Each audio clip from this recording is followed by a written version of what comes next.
In the final 2 days of April 1975, Operation Frequent Wind marked the conclusion of the U.S. presence in Vietnam, ending a painful 2-decade-long chapter for the United States. While the last 45 days of the U.S. involvement in South Vietnam may seem minor in comparison to the decades of hardship that preceded it, the evacuation effort was nothing short of monumental.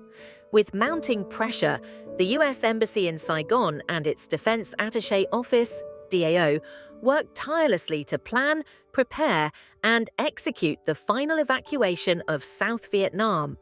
Operation Frequent Wind successfully evacuated 130,000 people, including Vietnamese citizens, third-country nationals, and U.S. citizens. A remarkable achievement under incredibly challenging circumstances. Faced with countless difficult decisions, complex logistical demands, persistent security threats, and the ever-present danger of enemy military action, American civilians and military personnel carried out an efficient and coordinated evacuation. Graham Martin, the last U.S. ambassador to South Vietnam and the person in charge of the evacuation, later remarked that the Saigon extraction would, in time, be viewed as a hell of a good job. In anticipation of the operation, the U.S. Embassy had issued a booklet titled Standard Instruction and Advice to Civilians in an Emergency, SAFE.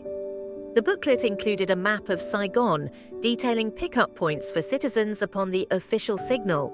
This signal, broadcast on Armed Forces Radio, consisted of the announcement, "The temperature in Saigon is 105 degrees and rising," followed by the playing of White Christmas. On April the 29th and 30th, 1975, U.S. helicopters began landing on the roof of the U.S. Embassy in Saigon every 10 minutes to evacuate American diplomats and vulnerable Vietnamese citizens. Helicopters designed to carry 10 people were now crammed with up to 5 times that number. Families clutching what few belongings they could carry were swiftly loaded onto helicopters bound for American warships offshore. As the helicopters continued to fill, they began crowding ship decks, and eventually some helicopters were pushed overboard to make room for others. In some cases, pilots were instructed to drop off their passengers, take off, and then ditch the helicopters in the sea, where they would be rescued. There were several reasons for this drastic action. The aircraft carriers were running out of space to land helicopters. Many of the helicopters belonged to South Vietnam, meaning U.S. military equipment was not being destroyed, and more room was needed to accommodate refugees. The helicopters also became a hindrance to flight operations on deck. Ultimately, American forces made the decision that preserving human life took precedence over protecting military equipment, and without hesitation, helicopters worth nearly $10 million were discarded into the ocean. Remarkably, no one was reprimanded or questioned for destroying such valuable equipment, an unusual absence in the after-action reports and testimonies from that day. At 7:53 a.m. on April the 30th, the final helicopter lifted off from the embassy roof, heading toward the sea. Over 1,000 U.S. aircraft had flown over Saigon that day, rescuing thousands of people.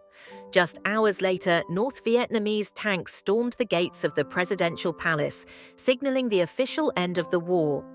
Operation Frequent Wind evacuated 1,173 Americans, 5,195 Vietnamese, and third-country nationals by helicopter. In total, 138,869 Vietnamese were either evacuated or self-evacuated and later processed as refugees by the United States. The operation remains the largest and most ambitious helicopter airlift in history, symbolizing the chaotic and desperate U.S. withdrawal from Vietnam.